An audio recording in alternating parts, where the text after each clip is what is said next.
Everyone, and welcome back to the Beyond the Arc podcast. Dallas today, joined by Ryan Sylvia of Rocky Top Insider. Ryan, how's it going, man?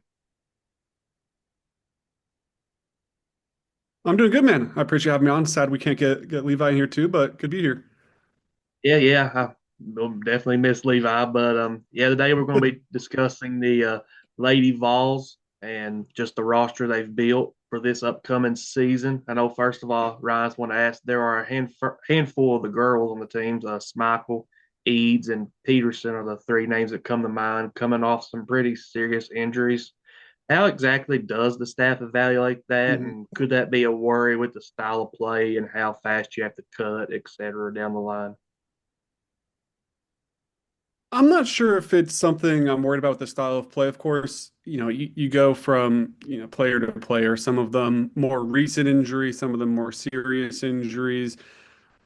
I think I don't want to speak too early because I'm not 100% sure. I think starts, it'll just be curious for someone like Smichael, or you look to some of the other ones that had the more recent injuries, the more serious injuries. What does that look like this off season? And that's where, I don't want to necessarily say it's my concern, but that's where things get interesting is how does that affect your adjustment? Because I mean, as we all know, 15 new players that are coming into this system. So if you miss part of kind of the adjustment period on the court, now you'll be there off the court, but if you can't be there going through the actual motions as much, how does that affect things when you're trying to implement it to a whole brand new 15 player? So it'll definitely be a storyline to watch out for, but I'm not sure once the season gets rolling how much of an impact those injuries physically will have.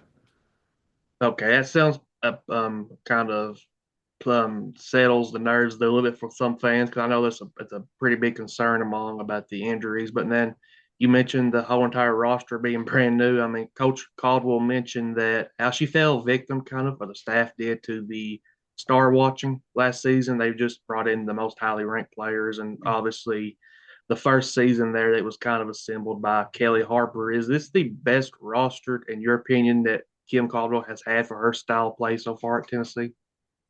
I think that's when you frame it like that, maybe like obviously last year is individually the most talented roster, like if you look at the individual pieces, but of course that didn't play out how they wanted it to because as you talked about, there just wasn't the buy-in and there wasn't the, you know, the in syncness, I guess, that you need from a team that's going to play a unique style of basketball. So if you're looking at how they want to press, they want to run the floor. I think the addition of Bill Ferrara, the new assistant coach from Florida State, how he has a similar philosophy to what Kim Caldwell wants to do as far as pushing the pace, running the floor, and pressing, but tweaks to it where he's more of, let's play, I guess, an inside out type of game where let's get to the basket and then kick it out, and advance the ball through the pass while Kim's been more, or advance the ball through the dribble, while Kim's been kind of the opposite. I think when you combine their two ideas from the coaching standpoint and then what they've brought in as far as the guards and the forwards, you can make that argument. I think you could also make the argument for that first team, though, because of the amount of shooters they had. When they had Samara Spencer,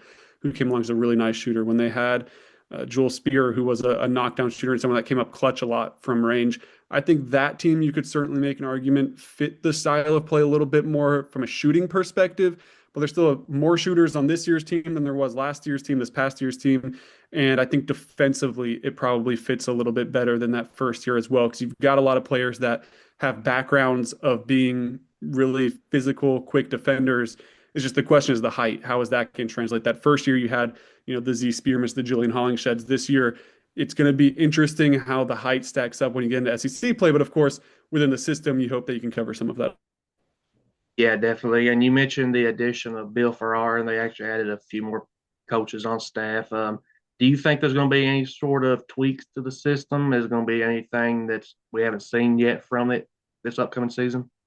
I think tweaks, yes, as in, hey, let's try to advance the ball up the floor this way. Let's try to, once we go in transition, let's try to break off into this, like different tweaks, sure. I don't think there's going to be any sort of overhaul. I don't think there's going to be any dialing back of the system. I think that was kind of her main takeaway after last season was she's still confident that this system can win at the highest level, which is SEC. basketball, and then of course competing for a national championship. So I think she's going into the season. That's why she built this roster how it is. You're of course going to tweak things every year. You're going to adjust to what teams are giving you, and you're going to make your adjustment. But at the end of the day, she's still going to run her system, and she feels like this is a roster that's better suited, I guess, to run that system. Yeah, I agree. I mean, after the class was assembled, I think I put up a article on the Oval Collins show about how Kim Caldwell didn't necessarily back down from her system. She went all in on her system and her belief that it can work here at Tennessee. But who is the most underrated addition to the, does the staff feel who's the most underrated, and who do you feel is the most underrated? You do you believe? I think I go to Naomi White, the Northern Arizona transfer. She was one of the first players to get into this class behind Avery Mills, the Liberty transfer. But Naomi was just an unbelievable scorer last year at NAU, and now she's going up a level. So is she going to average 20 plus points a game again this year? Probably not. But if you look at the tape, she was making tough shots. She was creating her own shot off the dribble. She was efficient as a catch and shoot type of player. She looked comfortable with the ball in her hands. She'll have a lot of that pressure off of her this year. So I think that's a type of situation where if she can comfortably get into a role of I don't have to score every time we get the ball, I don't have to, create my own shot every single time, and is more comfortable being a spot up shooter at times, while also then maybe this possession it calls for you to be more ball dominant, then I think she could have a lot of success this year. She's young, she's just coming off her redshirt freshman season, so she'll be a redshirt sophomore. She hasn't played at this level, but she played really well against Arizona last year when she was at NAU. So that also gives you a little bit of confidence that it's something that can translate up a level when you're talking about SEC basketball. As far as the staff, I mean, I haven't heard them say one name like, hey, this is an underrated player. But you hear them talk really highly of Riley Turcoff, the Georgia guard, who was just a knockdown shooter at Georgia. I think they really like what Aaliyah Moore can give them from Texas, but she's another one that she's just battled injury her whole career.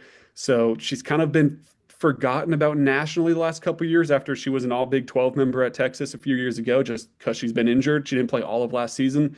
But if she's healthy, I think that's another player that they feel like can come in and make a big impact. And then I think Gabby Minus you have to throw into that group as well, just because you know she got outshadowed by Olivia Edwards as far as the freshman signings, and then obviously Olivia Edwards went and decommitted and then signed with South Carolina. But Gabby Minus is a top 50 recruit in the country, and she's someone that's that blue chip caliber player that they feel like can come in and make an impact right away as a true freshman. Yeah, I mean, and kind of in that same vein, who do you believe has the highest WNBA upside on this roster? If you had to Highest, pick a name. yeah, it might be a Riley Turcoff if she can really start knocking down shots. I think Fatmata Jana is someone that's interesting too, where she's one of the taller players on the team. She doesn't have WNBA center height, but at 6'2", if she can continue to rebound like she has, where she almost averaged a double double last year, I think she had 9.7 rebounds and a little over 11 points a game. If she can maybe add somewhat of an outside shot, become that kind of stretch four prototype on a catch and shoot, then maybe she could carve out a role. And then I guess the real answer would be Kayleen Smeichel if she can get back healthy, if she can continue to score at the clip she did 2 years ago at Maryland, then that would be someone that would be probably a second round. Maybe she could sneak her way into a first round pick if she's really efficient.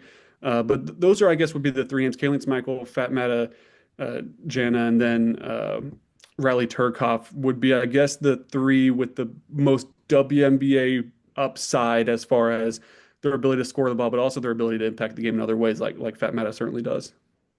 Yeah, I mean, Ryan, thanks for coming on again. We won't keep you too much longer here. Just got one more question, really. I mean, the team is, like I said, it's brand new. I mean, people don't really know what to expect. What do you think qualifies as a successful season for Kim Caldwell?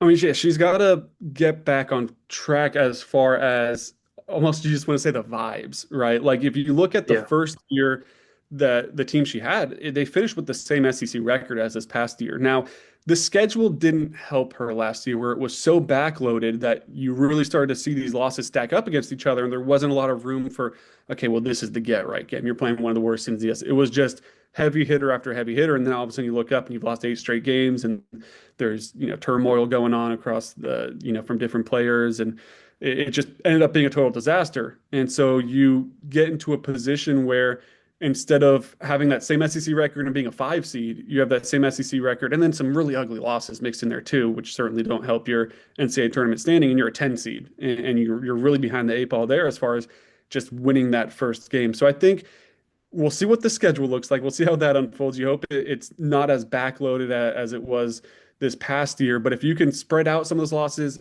narrow those margins of defeat, you don't want to lose by 30, 40 points anymore. Yeah. If you're going to lose to UConn, okay, everyone does. If you're going to lose to South Carolina, okay, everyone does. You got to be at least somewhat competitive in those games. So be competitive in the big games, have just genuinely better vibes going into the postseason. And then obviously the expectation is not just to make the NCAA tournament. You want to win Lady Vols' expectations are win a national championship. But right now, if you're talking about getting back on track, it's to let's win a game or two and threaten to get back to the Sweet 16, if not make the Sweet 16, and try to build, I guess, that next step. I think the way to put it is just get back on track. It went off the tracks last year. Let's get back on track and keep things moving back in the right direction. I think I agree wholeheartedly with everything there. And just you mentioned the schedule, and that's something I have to bring up. I think I saw it was Tennessee will be traveling to Coppin State. Was it? Do you happen to know the backstory there? Or the, I I might have missed that.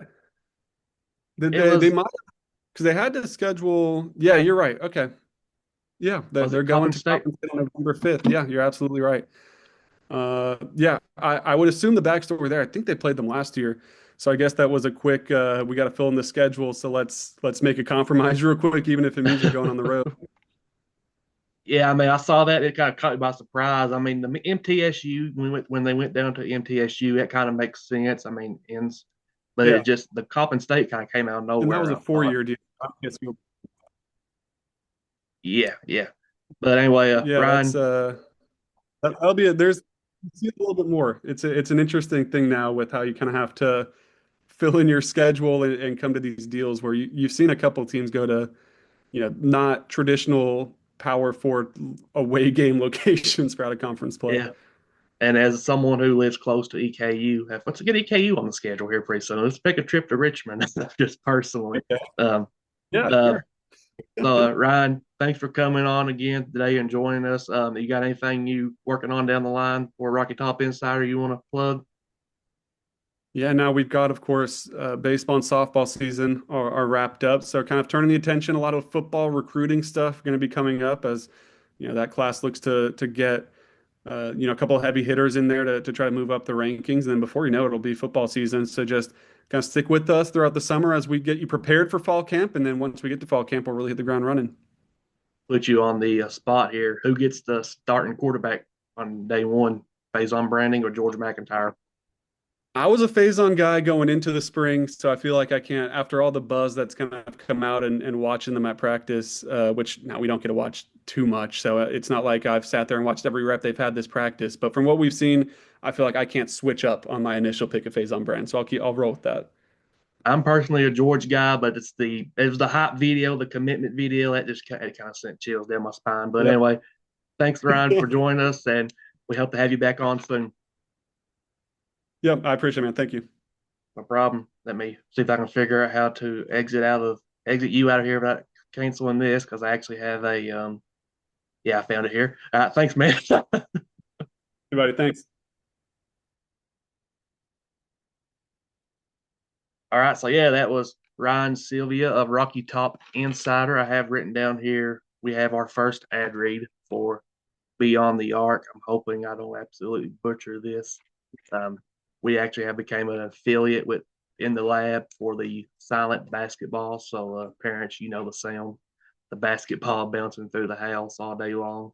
That's why we absolutely love the silent basketball from in the lab. The kids still get to practice, work on their handles, and have fun without driving the whole house crazy and potentially damaging some of your precious family keepsakes. It's quieter, it's safer indoors, and honestly a lifesaver. So check out the silent basketball from In the Lab. The link will be in the description.